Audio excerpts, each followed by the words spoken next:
Do you want to have passion? Do you want to dream big? Get it today in this t-shirt and this comfort tee that you pick up at teespring.com. Now, not only this comfort tee that you will find at this store, you can also get your hoodie today to keep you warm in the winter.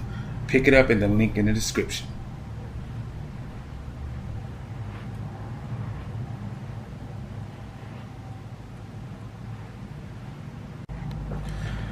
Hey, Shelbo 99 here, back with another video, and in today's video we're going to go over a topic I've discussed already on this channel, and that's routers. So guys, I want to thank you for watching that video. It has been doing very well and I appreciate you guys, so we're going to continue in that fact. But in today's video, we're going to be talking about Comcast and their specific routers that they provide to you when you go with their service. So, first of all, Comcast is a very good provider, I will tell you, for the least. I have been with AT&T in the past, and it was horrible. Customer service was horrible. The internet service was horrible. And the problem that I did have with the service is that the prices continued to rise while the service stayed the same. So when I finally switched over to Comcast, their lowest tier of service that they had was $29.99, which I am actually on right now. It was lower at the time as far as the speed that you get, but considering that it was $29.99, it didn't really matter. It was still really good and reliable. They have since upped the speed for the same price. Now, with AT&T, they brought the price up higher, but kept the service the same.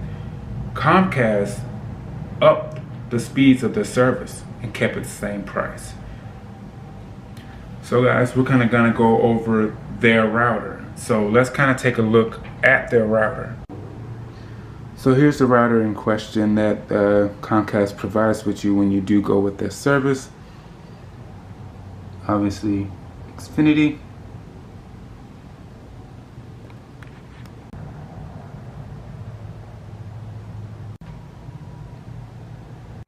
So obviously, as you can see, guys, I kind of already have a lot of things already hooked up to it.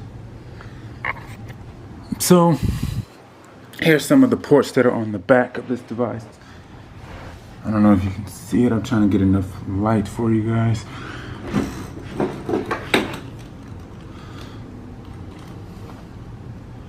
Okay, so as you can see here, it has two USB 2.0 ports, as well as, I don't know what that is. I'm not going to even try to pretend like I do. Okay, here are the Ethernet ports. There are 4 Ethernet ports on this router. Anyway,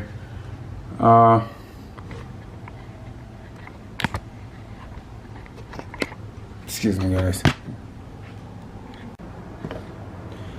Okay, so now that we have kind of gone over the router and its dimensions, what the ports are, what it can do, so obviously the next thing to test is obviously the speed.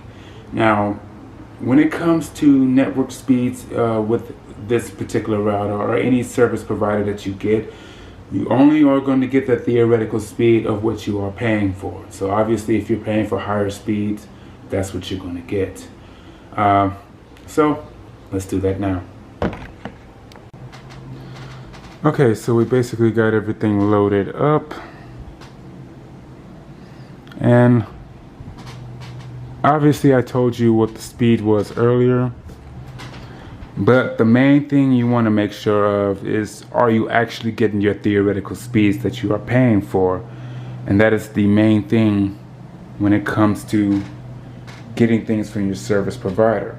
Basically, in other words, you want what you pay for. So we're going to go ahead and run a speed test And if you guys remember, I'm going to leave it in the card above. Basically the 2 videos that I did, it was basically the Netgear CM500 and the Cricket hotspot. So I'm going to link those 2 videos to you guys. It's kind of in the same ballpark as this video, getting your theoretical speeds for what you pay for. So let's go ahead and run the speed test and see what we get, see if we actually get what we paid for.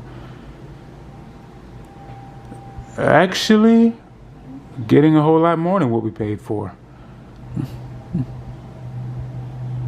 I wonder if they up their speeds again.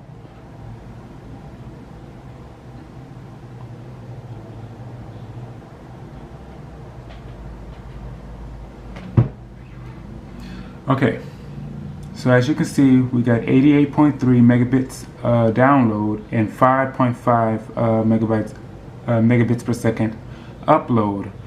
So with Comcast, their like I said, their $29.99 package, internet package, is I believe 75 megabits per second,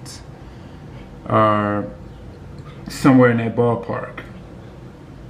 We are actually getting much higher speeds than what they advertise. So I guess it depends on your area, where you are. So basically, guys, to end this whole thing off, network speed, carrier, your router, provider, speeds you pay for are all things that are going to be in factors of your internet connection speeds. And I'm quite sure a lot of you already know this, but for the some that don't really know about internet speeds and routers and providers, this should be a bit of a guide to you guys on how you should choose, of who you should choose, and maybe who you can go with. And but it also depends on your workload and what you need your internet for. So if you're basically just streaming and things like that, just watching videos, you're not going to need much speed to do that, unless it's in higher resolutions, which also matter. So guys, let me know what you think in the comment section below. What provider are you with? Are they serving you well? Let me know in the comment section below. And once again, have passion, dream big.